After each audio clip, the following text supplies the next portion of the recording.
ہمیں کپڑوں کی بنیاد پہ عزت نہیں ملی، ہمیں ٹیپ ٹاپ کی بنیاد پہ عزت نہیں ملی، ہمیں مرگن غذاؤں کی بنیاد پہ عزت نہیں ملی۔ جس وقت بیت المقدس کے فتح کا موقع تھا، اس کا پس منظر اختصار کے ساتھ عرض کروں، جب بیت المقدس پہلی مرتبہ فتح ہونے والا تھا تو اس وقت ایک بوڑھا راہب بیت المقدس کی دیوار پہ چڑھتا ہے اور چڑھنے کے بعد کہتا ہے کہ تمہارا امیر کون ہے، اس کو بھیجو، ہم چابیاں اس کے ہاتھوں میں دے دیں گے۔ لوگوں نے ابو عبیدہ ابن الجراح کو بھیجا کہ جاؤ اور چابیاں لے کر کے آؤ، لیکن جیسے وہ بوڑھا راہب آیا اور آنے کے بعد اس نے کتاب میں دیکھا اور دیکھنے کے بعد ابو عبیدہ کا چہرہ دیکھا تو وہ بوڑھا راہب کہنے لگا جاؤ جو چاہو کر لو، ہم تمہیں چابی نہیں دیتے۔ پریشان ہو گئی یہ لوگ کہ اس نے تو کہا تھا کہ امیر کو بھیجو ہم چابی دیں گے، یہ کیوں چابی نہیں دیتا؟ جب پوچھا گیا تو کہا میں اپنی کتاب کو مانوں کہ تمہارے امیر کو مانوں، کہ تمہاری طاقت کو مانوں؟ میری کتاب جو الہامی کتاب ہے اس میں لکھا ہوا ہے کہ مسلمانوں کا جو امیر، جس کے گال اندر کو ہوں گے، جس کی داڑھی لمبی ہوگی، جس کی آنکھیں اندر کو دسی ہوگی، جس کی انگلیاں بڑی بڑی ہوگی اور جس کی انگلیوں پہ گوشت کم ہوگا، جو دبلا پتلا ہوگا، پنڈلی کے اوپر جس کی جو ہے وہ تہبند ہوگی، اس کے اور اس کا رنگ سرخ ہوگا، اس کو یہ چابی دی جائے گی، اور وہ نہ ہوگا تو دنیا کی کوئی طاقت بیت المقدس کو فتح نہیں کر سکتی۔ تو جب یہ نشانی اس نے پڑھنا شروع کی تو صحابہ مسکرانے لگے۔ کیوں؟ کیونکہ یہ ساری نشانیاں امیر المومنین سیدنا عمر ابن خطاب کی نشانی تھی۔ تو لوگ کہنے لگے ہم تو لشکر کا امیر سمجھ رہے تھے، لیکن یہ بوڑھا تو مومنوں کے امیر کو طلب کر رہا ہے۔ اور جب یہ بات خط میں لکھی گئی امیر المومنین سیدنا فاروق اعظم کو، آپ آئے، آنے کے بعد امیر المومنین فاروق اعظم کی شان سے آئے۔ بڑی مشہور بات ہے، اس کو دہراتا نہیں، اشارہ صرف کرتا ہوں۔ ایک اونٹنی تھی اس مومنوں کے امیر کے پاس، حالانکہ ایک ملک سے دوسرے ملک کو جا رہے ہیں، بلانے پہ جا رہے ہیں، الہامی کتاب میں تذکرہ ہے، اللہ کی کتاب میں جس کا تذکرہ ہے، بڑا راہب طلب کر رہا ہے، تو کس کر و فر کے ساتھ جانا تھا، لیکن اپنی خود کی اونٹنی پر جا رہے ہیں۔ ایک اونٹنی، تھوڑی دیر مالک، تھوڑی دیر غلام، اور جب بیت المقدس قریب آیا تو غلام بیٹھا ہوا ہے۔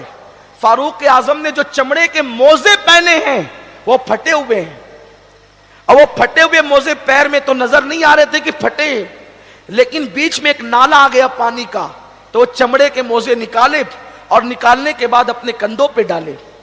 تو کندھوں پہ ڈالنے کی وجہ سے جو پھٹے ہوئے موزے تھے وہ نظر آنے لگے کہ پھٹے ہوئے ہیں۔ ابو عبیدہ ابن الجراح، خالد بن ولید آپس میں باتیں کر رہے ہیں، حضرت کیا کر رہے ہیں یہ؟ امیر المومنین یہ کیا کر رہے ہیں؟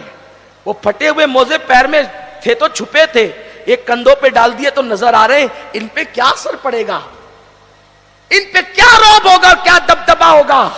امیر المومنین جیسے ہی پار گئے، کان میں ابو عبیدہ نے کہا حضرت آپ نے یہ کیا کیا؟